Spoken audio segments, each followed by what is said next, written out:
Hello বন্ধুরা, আজকে আমি একটা রেসিপি করছি, সেটা হচ্ছে ব্রিঞ্জাল ফ্রাই। বেগুনটাকে আমি ভালো করে ধুইয়ে কেটে নিয়েছি, গোল গোল করে দেখতেই পাচ্ছ। আর এখানে নুন, হলুদ আর একটু চিনি দিয়ে মেখে নিয়েছি। আর কম তেলে ভাজার জন্য আমি একটু আটা দিয়ে মেখে নেব, তাহলে বন্ধুরা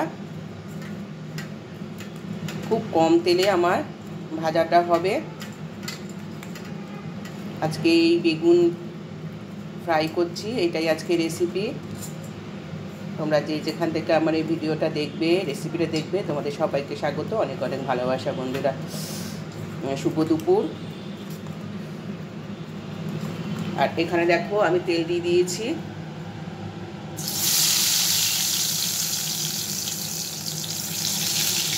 বেগুনগুলো সব দিয়ে দিচ্ছি। খুব কম তেলে এই ভাজাটা হবে। দেখতে থাকো, এই পিঠটা হয়ে গেলে ওই পিঠটা উল্টাবো, যখন তোমাদের সাথে শেয়ার করবো আবার। বন্ধুরা এবার দেখো, এই পিঠটা আমি উল্টে দিচ্ছি।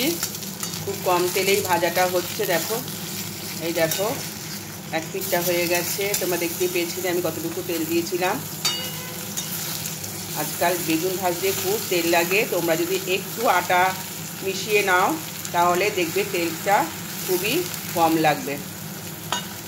দেখতেই পেলে ওই পিঠটা আমি দিয়ে দিলাম। তারপরে আবার ওই দিকটা হয়ে গেলে তোমাদের দেখিয়ে দেবো কতটা কম তেলে আমি বেগুন ভাজাটা করে ফেললাম। এই দেখো বন্ধুরা, আমি এবার এই পিঠটা উল্টে দিচ্ছি। দেখো ভাজাটা আমার হয়ে গেছে।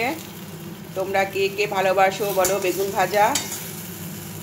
আর এই রকমভাবে করবে, সামান্য একটু মিষ্টি দেবে আর একটু সামান্য আটার গুঁড়ি দিয়ে মেখে নেবে, তাহলে খুব কম তেলে দেখেছো হয়ে গেল আমার।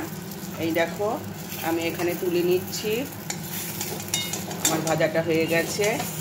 ভালো লাগলে একটা লাইক করে দিও প্লিজ। আবার চলে আসবো নতুন কোনো ব্লগ ভিডিও নিয়ে। সবাই তোমরা ভালো থেকো আর সুস্থ থেকো, ঠিক আছে বন্ধুরা। এক হাতে ক্যামেরা আর এক হাতে তোলা খুব টাফ।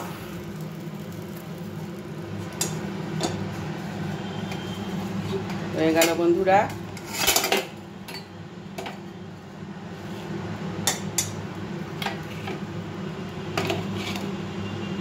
সরি বন্ধুরা, তুলতে তুলতে একটু পড়ে গেছিলো। থ্যাংক ইউ বন্ধুরা, টাটা। দুপুর বন্ধুরা, দেখো একটা রেসিপি নিয়ে চলে এসেছি, বেগুন ফ্রাই, ব্রিঞ্জাল ফ্রাই। আজকে এই ফ্রাইটা আমি কীভাবে করছি, অল্প তেলে 5 মিনিটের মধ্যে, সেটাই তোমাদের দেখাবো। একটু সামান্য আটার গুঁড়ি দিয়ে মেখে নিয়ে আমি বেগুন ভাজাটা করব, সেটা তোমাদের সাথে শেয়ার করবো আজকে।